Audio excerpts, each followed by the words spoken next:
Hi, thanks. Civil rights activist Andrew Young has often said of the civil rights movement, had there not been a camera, we would have marched in vain. Photography tends to be the most democratic medium of visual arts, and perhaps no other photographer than James Corrales, who I'll talk about tonight, told the story with more enthusiasm and intuit and emotion and heart than he did. He created some of the most iconic images of the civil rights era, so tonight we're going to take a look. In 1960, Greek-American photographer James Corrales joined Look magazine, and for the next 5 years, he would cover various elements and events of the civil rights movement.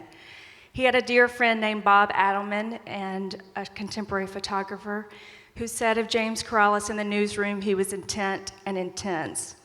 Typically, James would wear 3 or 4 cameras around his neck with a cigarette in his mouth, and he always covered the front lines with a very different story, a different vantage point, a different emotion than any other photographer in the civil rights movement. In 1963, Dr. Martin Luther King decided he would be a savvy PR guy, and he contacted Look magazine. Look sent James Corrales to King's home because the two men had been dear friends for the past 3 years. Here, King is portrayed in his backyard with his 3 children. Coretta is to the left, pregnant with their 4th child. She later that day would confess and confide in Corrales her angst and her worry about King's life threats. This is a very rare image because Corrales was one of the only photographers to go into King's home, maybe one of 3. Here, King is telling his young daughter, Yolanda, who is 10, that she's not allowed to visit Atlanta's Fun Park, which is an amusement park, because of her color. Look magazine in 1963 ran this image with a caption underneath that said, "I told my child about the color bar." In 1965, Look magazine sent their key photographer, James Corrales, to cover the Civil Rights March, which would go from Selma to Montgomery. It covered 54 miles, it lasted 5 days, and it ended up being over 30,000 marchers by the end of the event. James Corrales was one of the only photographers to find a sense of portraiture in the whole march, and here's a fine example of a young guy who's only 15 who made the whole 54 miles under this heavy flag. This is a young boy, also the age of 15, with "Vote" emblazoned across his forehead. And I wish all of you could see the actual prints by James Corrales because they're actually just exquisite. He studied under the tutelage of famed photographer Eugene Smith in his early 20s and learned 2 things. 1, the art of printing, and 2, the love of Scotch. Corrales tended to tell the true story, and often that meant a lot of scenes about brutality and bigotry, hatred and bloodshed. These are 2 examples of images along Highway 80. On the top is a white fascist who's been arrested for, or he's in protest of the march. And below there's a hate car who's driven from Mississippi over 200 miles in protest of the march. And I think visually this captures the whole message and the whole tone of the white bigotry. It's amazing that despite life threat, marchers continue to move forward. This is along Highway 80.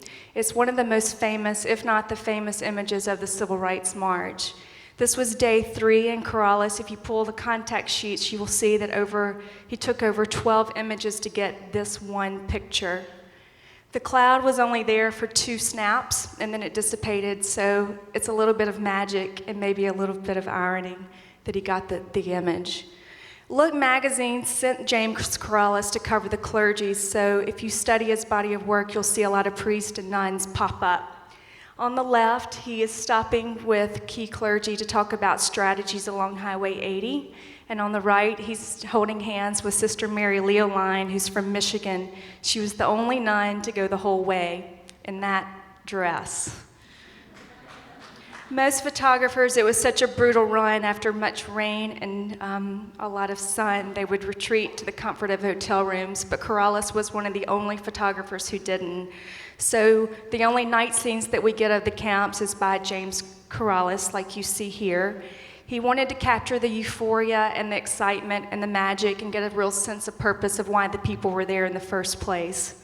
So again, these are rare images that you probably won't see by another photographer.